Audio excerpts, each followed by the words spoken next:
guys, welcome back to YouTube channel aku di channel Di Edukasi. Kali ini aku mau edukasi kalian tentang beberapa materi yang ada di ekonomi publik. Nah, hari ini kita bakal bahas tentang konsep efisiensi pasar. Sampai dengan kita akan membahas bagaimana keadaan efisiensi menurut konsumen, produsen, dan juga kriteria kompensasi.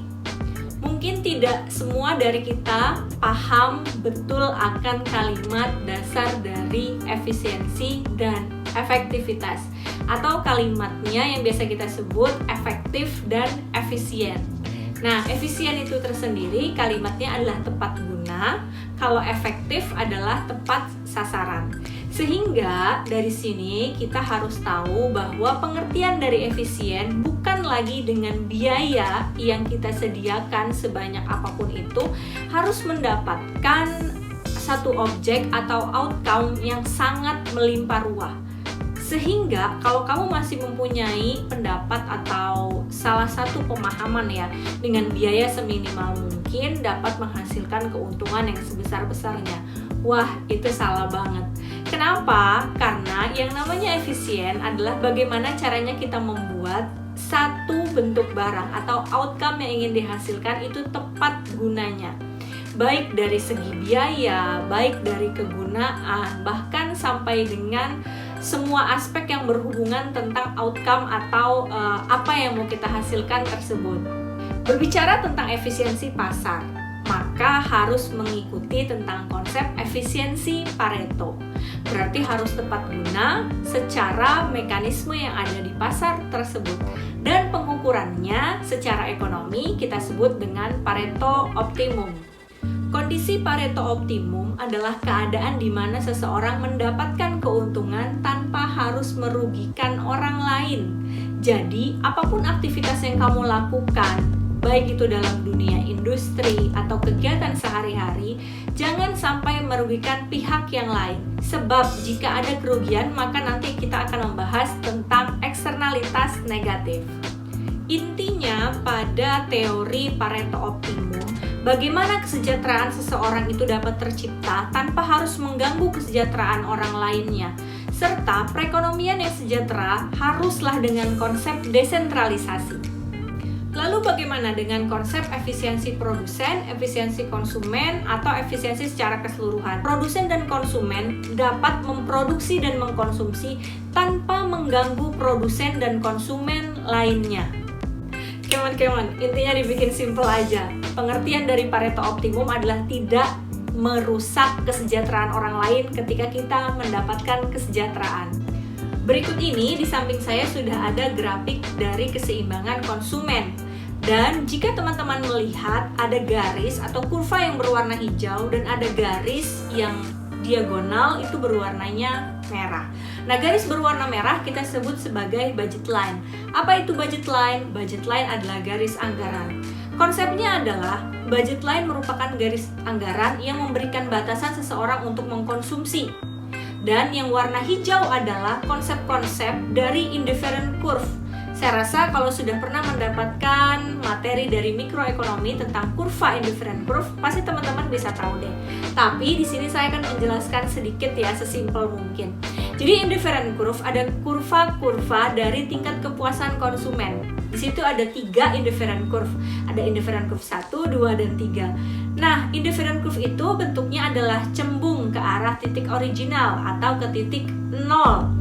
Semakin titik 0 tersebut menjauhi garis dari kurva indifferent curve, maka kurva yang paling terjauh adalah kurva yang memiliki tingkat kepuasan yang maksimal. Namun, tingkat kepuasan yang maksimal tersebut juga dihadapi dengan garis anggaran atau budget line. Nah, teman-teman, saya analogikannya begini. Ketika kalian mendapatkan satu income atau kalian mempunyai uang, kita sebut aja uang 1 juta. Gimana caranya dengan uang 1 juta ini semua keinginan kalian itu dapat terbeli? Is it impossible or not? So the answer is impossible. Ya tentu saja itu tidak mungkin. Dengan uang 1 juta seluruh keinginan kita, kebutuhan kita dapat terbeli. Makanya ekonomi dikenal sebagai istilah memilih, atau ekonomi itu adalah ilmu untuk bagaimana caranya kita memilih. Atau atau istilahnya adalah life is choice, hidup adalah pilihan. Sehingga kamu akan memilih mana dari beberapa barang yang akan benar-benar kita butuhkan untuk kita konsumsi. Anggaplah saya mempunyai barang A dan barang B. Maka dari barang A dan barang B tersebut, saya harus mengkonsumsi dengan uang 1 juta yang saya punya. Gimana caranya uang 1 juta yang saya punya ini dapat membeli barang A dan barang B tersebut? Dan tentunya pemilihan barang A dan barang B tersebut dari sekian banyak top list barang-barang yang memang kita sebagai manusia ini butuhin. Atau saya kasih contoh lagi yang lebih konkret. Misal kamu mendapatkan uang 1 juta tadi dari orang tua nih, terus kamu pengen beli sesuatu sebagai gift atau hadiah, bisa jadi hadiah ulang tahun dan lain-lainnya, atau mungkin hadiah dari satu prestasi. Di otak kamu itu berpikir, oh saya kayaknya pengen beli baju deh, atau saya pengen beli sepatu deh, tapi saya juga pengen beli gadget baru, atau saya juga pengen beli handphone baru. Nah, kita kan nggak bisa ngebeli semua yang kita inginkan itu dengan uang 1 juta yang kita miliki. So that's why itu yang disebut dengan scarcity atau kelangkaan juga. Kelangkaan dari sumber daya yang kita punya, dimana hanya dengan uang 1 juta tapi semua keinginan kita itu harus terpenuhi. Maka kamu akan membuat mana sih skala prioritas yang mau akan saya beli. Singkat cerita, ternyata kamu memilih antara dari 4 pilihan tadi, kamu memilih 2, yaitu pakaian dan sepatu. Nah, bagaimana caranya? Dengan uang 1 juta tadi, kamu bisa membeli pakaian dan kamu juga bisa membeli sepatu. Oleh sebab itu, kita mempunyai garis anggaran dan juga kurva-kurva indifferent curve. Bisa aja di kurva yang pertama atau KB1, di situ kamu cuma bisa membeli 2 buah baju dan 1 sepatu. Atau mungkin yang di kedua kita mau buat 1 baju, 1 sepatu. Atau di yang ketiga kita mau buat 2 sepatu, 1 baju. Nah, itu tadi adalah kebebasan untuk kalian memilih.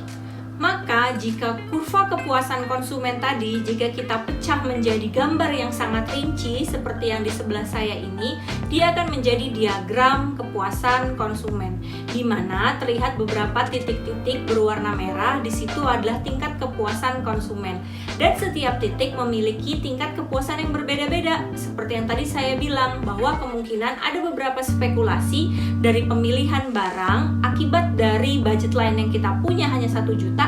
Kita gimana caranya memilih jumlah barang atau jumlah sepatu dan jumlah baju yang mau kita beli sesuai dengan keinginan kita dan dengan tingkat kepuasan yang maksimal. Tapi teman-teman perlu diingat bahwa yang namanya tingkat kepuasan seseorang itu berbeda dengan orang yang lainnya, dan kadang-kadang tingkat kepuasan kita itu bisa berubah-berubah loh. Lalu bagaimana dengan tingkat kepuasan produsen yang seperti ini? Sama aja cara penjelasannya. Seorang produsen, dari sisi kacamata produsen, gimana caranya dengan budget line yang tersedia, dengan uang atau modal yang mereka punya, mereka harus mampu untuk menyediakan barang yang akan diproduksi. Belum lagi ada beberapa jumlah faktor lainnya yang dapat mempengaruhi biaya produksi, seperti permasalahan inflasi, krisis, dan mungkin masalah lain-lainnya. Oleh sebab itu, ada yang namanya harga. Dari grafik optimum kepuasan produsen dan konsumen di sebelah ini, kamu bisa melihat bahwa yang namanya harga dapat menentukan kualitas suatu barang. Ada harga, ada kualitas. Itulah istilahnya teman-teman. Jadi, kita juga sebagai konsumen akan jeli melihat harga yang tertera pada satu barang tersebut apakah sesuai dengan kualitas yang mereka tawarkan atau yang mereka berikan. Begitu juga seorang produsen, apakah bisa dengan harga yang saya taruh atau yang saya bandrol pada satu satuan barang ini akan memberikan minat konsumen yang begitu banyak. Kadang mereka pun selalu punya pemikiran, apakah saya terlalu kemahalan atau kemungkinan harga ini terlalu kemurahan. Nah, itu tadi adalah triki-triki dari sisi mata produsen dan juga konsumen yang ketika memilih barang itu cukup struggle loh teman-teman. Dan coba deh kalian pikir, apakah benar ketika kalian mau membeli barang, tentunya yang kita lihat adalah harganya terlebih dahulu. Sama seperti produsen, ketika produsen ingin memproduksi barang, tentunya dia harus tahu dulu seberapa mahal sih harga dari biaya produksi tersebut. Nah teman-teman, tadi kan saya bilang ada yang namanya kompensasi. Nah si kompensasi tersebut dia memiliki kriteria berdasarkan dari tokoh ekonom yang ada sebelumnya, yaitu Kaldor dan Hick. Mereka mempunyai kriteria kompensasi dan ini akan relate terhadap materi yang namanya eksternalitas. Salah satunya adalah eksternalitas negatif. Eksternalitas negatif adalah dampak yang dirasakan sangat negatif terhadap orang lain akibat ada orang lainnya yang melakukan satu aktivitas. Salah satu contohnya adalah merokok. Ketika ada orang lain yang merokok dan ada orang lainnya merasa asap rokoknya itu terganggu, sehingga dia berhak untuk mendapatkan biaya kompensasi tersebut. Tapi mungkin kalau untuk contoh rokok, ini memang sampai dengan sekarang belum ada ya biaya kompensasinya. Pasti kebanyakan beberapa tempat-tempat hanya menyediakan antara pemisahan ruangan smoking dan non-smoking. Teman-teman, memang benar tadi ada yang namanya biaya kompensasi. Tapi memang nggak semua konsep biaya kompensasi itu dapat diterapkan atas aktivitas negatif yang kita rasakan. For example, kayak yang kita berada di smoking area. Kan sebenarnya udah tahu ya bahwa itu adalah smoking area. Nah, sementara untuk kita orang-orang yang tidak merokok, memang ini sudah menjadi pilihan untuk kita mau ada di lingkungan itu atau kita pergi. Karena memang tidak semua aktivitas negatif tadi itu mendapatkan biaya kompensasinya, teman-teman. Dan untuk rokok memang ini masih menjadi satu kasus yang sangat menarik. Kenapa saya bilang menarik? Seperti ini ya. Di negara kita, income itu terbesarkan dari pajak, dan salah satunya adalah pajak cukai.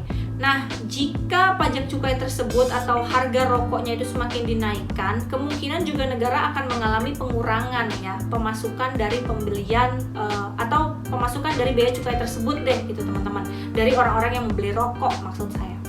Nah, sehingga ini menjadi satu contoh biaya kompensasi yang tidak bisa kita minta kepada orang lain. Kita dapatkan biaya kompensasinya itu tuh memang nggak semudah itu. Kenapa? Karena balik lagi itu ke choice-nya kita, mau berada di dekat orang yang merokok atau tidak. Karena memang sampai dengan sekarang belum ada larangan keras bahwa tidak boleh merokok di tempat umum. Nah, sekalipun memang ada di beberapa wilayah-wilayah atau mungkin di beberapa tempat-tempat ya yang sudah menyediakan antara ruangan smoking dan non-smoking, yaitu balik lagi ke kita, apakah kita mau berada di ruangan yang smoking atau tidak. Karena contohnya aja gini, restoran ketika tempat yang non-smokingnya sudah full, maka pasti si pelayannya akan menawarkan, mohon maaf Bapak Ibu, yang tersedia adalah ruangan yang untuk orang smoking. Jadi itu udah jadi pilihan kita udah siap untuk menerima menghirup asap rokok tersebut. So that's why makanya ekonomi itu memang ilmu tentang memilih. Dan memang ada istilah life is choice, dan memang benar ini sangat relate sekali. Dari satu contoh masalah efisiensi pasar sampai dengan ke biaya atau kriteria kompensasi, kita sudah harus memilih mana aktivitas yang mau kita ambil, mana yang tidak. Oke teman-teman, sekian dulu aku sharing tentang materi hari ini. Semoga kita bisa sharing lagi ya di video lainnya, dan jangan lupa di komen, like, and subscribe. Bye-bye.